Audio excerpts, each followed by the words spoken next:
Sveiki visi.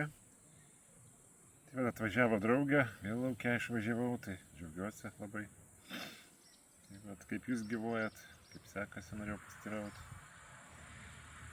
Paskutinios dienos, va, kiek girdėjau, vasaros, tokios jau bus jau vėsesnės po to. Tai vat, reikia išnaudoti, kaip sakoma, progą. Vėlgi norėjau labai paprašyti pagalbos nuoširdžiai. Šiuo metu nieks neduoda jau. Savaitę laiko visiškai nieks. Tai labai sunku yra.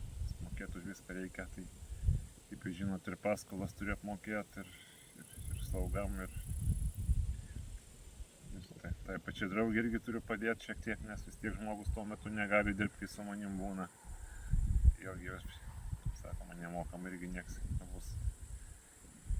Tai va, tai tokia situacija, tai jeigu galite, turiu galimybės padėti kažkiek, pagerinti mano gerovę, tą